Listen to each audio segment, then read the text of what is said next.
Guys, hope you're doing well as always, and welcome back to another video, the second installment of my album reviews. Last time we looked at Harry's House by Harry Styles, and this time we are looking at my favourite band, the 1975's new record, Being Funny in a Foreign Language. If you haven't checked out the previous album review, make sure to go and check it out, and as always, if you're new here, please subscribe, stick around for more, mainly football content if I'm being perfectly honest, but you get the odd album review. So like I said, we are going to be looking at the 1975's new album. Through that, I'm going to be deciding, are the 1975 really at their best, like they say they are, for their brand new tour. I saw them at Reading Festival just gone and they were fantastic. And a lot of you guys are probably thinking, what makes this guy qualified to talk about the 1975 and analyse their album? Well, let me just tell you, me and Matty Healy actually go way back, as I will flash on screen right now. Best mates, you know, we texting all the time. Yeah, he sent me a few snippets before the album came out, so I don't really want to brag. I literally met him at the O2. That's where the picture was taken. But it's pretty cool, isn't it?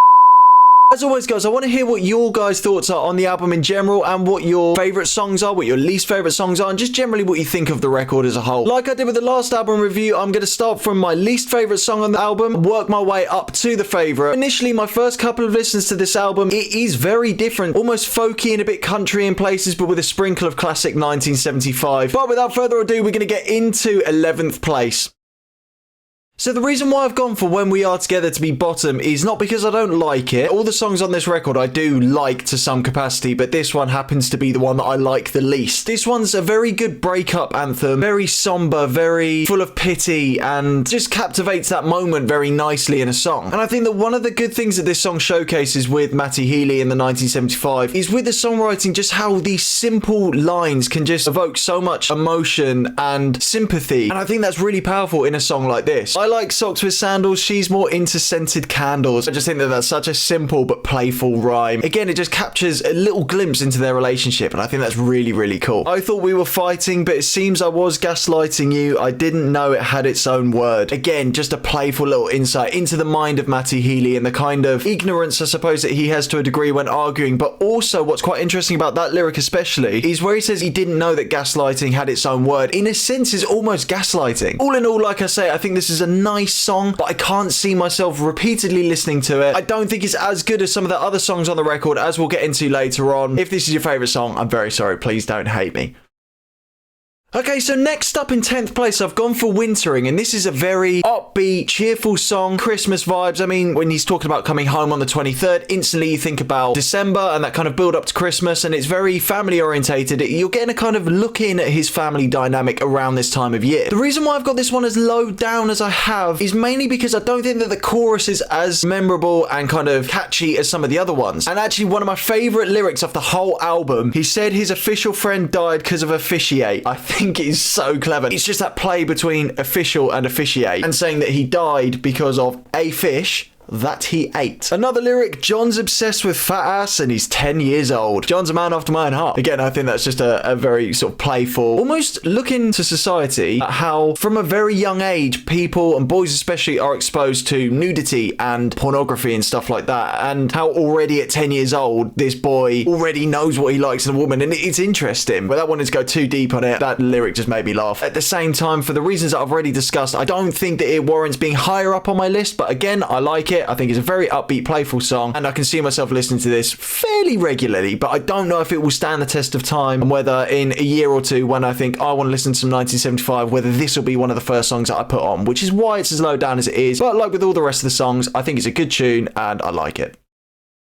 Next up in 9th place, and after just giving it another listen, I almost feel like I may have done this song a slight disservice. It's Human 2. And I think this song is a really beautiful song, and it captures the perspective of someone facing cancel culture in a really delicate and personal and intimate way, and essentially frames Matty Healy's vulnerable personality and gives us again another little glimpse into his mindset, into his life, through one of the worst things that I feel like celebrities can go through. Now, Matty Healy's a very divisive character as it is. You either love him or you hate him. Some people love his music, but think he's a bit of a knob. I love the way that he sings Don't You Know That I'm a Human Too, and Don't You Know That You're Human Too, because it's just putting the whole cancel culture and what people are saying online into perspective of, you know, what you're saying is actually making somebody feel something. Because I think it's very easy nowadays to just go on Instagram, go on Twitter, whatever, and just say you're a knob for this, that and the other. And I do think that it has a tendency of going far. By all means, I think you can call people out and say, I don't think that that was right, but there's a way of doing it where it doesn't have to be personal, and you don't have to go out and say, I hope your family dies in a fire liar or whatever, horrible things that people put. It's too far, and if anything, more often than not, what people say online is actually worse than what the person has done. I think that song really captivates that in a very delicate and fragile manner. But all in all, I think this is a very, very beautiful song, and maybe warrants being higher up on the list, but I can only see myself listening to this song when I am feeling in a certain frame of mind. As I say, I think it's a beautiful song. I think it's well produced, well mixed, and all of that jazz. But yeah, only good enough to get 9th. Maybe I'll come to regret that in a few months' time. Okay, so in 8th place, I've gone for Old Caroline, and this is one that I've really deliberated over a long period of time, because when I first heard it, I thought, okay, this is like a classic 1975 song. You've got the 80s sort of bass line, very synthy. One of the things that Matty Healy said to Apple Music, this song just feels very universal, and essentially is a song for the sake of being a song. It's not necessarily autobiographical, but it can just fit into anyone's life, and you can mold it in any way that you sort of want to. I feel like everybody has that period of time where there's someone in their life where you just want to call out their name and just say, look, I want to make things right. I think it's a good song, but for me, it's not good enough to quite get higher up on the list. I think for me, it's just a very decent pop song.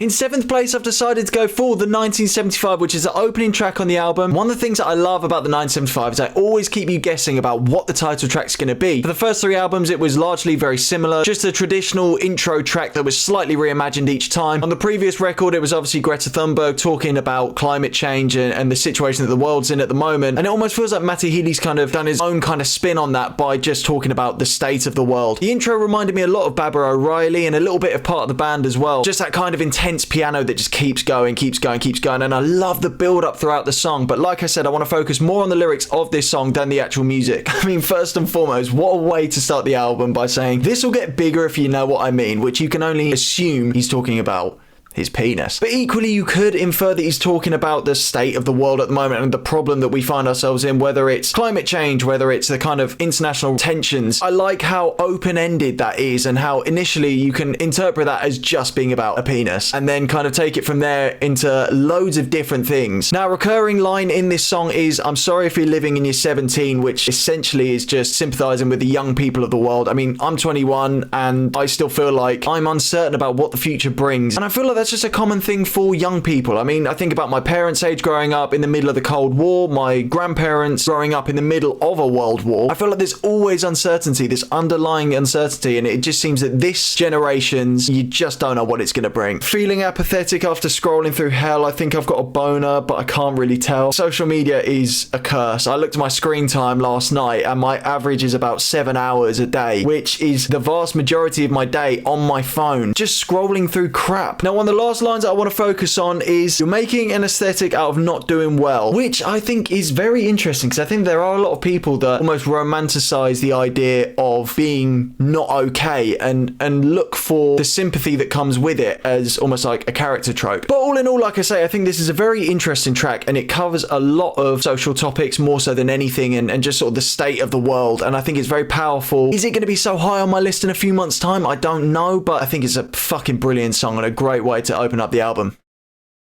Now in 6th place, we're just over halfway through the album, I've picked About You, and this is a song that I think is really eerie, really creepy, but also quite tender, and it gives me vibes of Inside Your Mind by the 1975 off A Brief Inquiry. To compare it to a couple of other songs, it sounds a lot like With or Without You, and also there's a song by Take That called Flowerbed, and it's just very spacey, and ultimately I think it's about death. But like I say, the song is very creepy, and it's the penultimate song on the album, and to be honest, I feel like this may have been a better way to end the album. It does actually feature a duet with Carly Holt, who is the wife of Adam Hahn, the guitarist of the 1975, which I think is really cool. And straight away when I heard that voice on there, I just thought this completes the song. It just adds a slightly different dynamic, and her verse is really cool. The way that she sings it is really, really cool. My only annoyance with this song is through earphones, and I'd imagine in the car as well it sounds great because you kind of get the whole spacey feel to it, but listening to it directly out the phone, the vocals are so quiet and it's really annoying. Focusing on Carly Holt's verse, there was something about you that now I can't remember. It's the same damn thing that made my heart surrender. And it's just another brilliant rhyme. So simple, but so beautifully written. But like I say, I think it's a very creepy song. It's eerie. It's just great. There's not much more I can add to that, apart from the fact that this is undoubtedly one of my favourite songs on the record. Could potentially be higher, but as you'll see from the songs higher up, it's very hard to squeeze in. Let me know what you guys think about this song.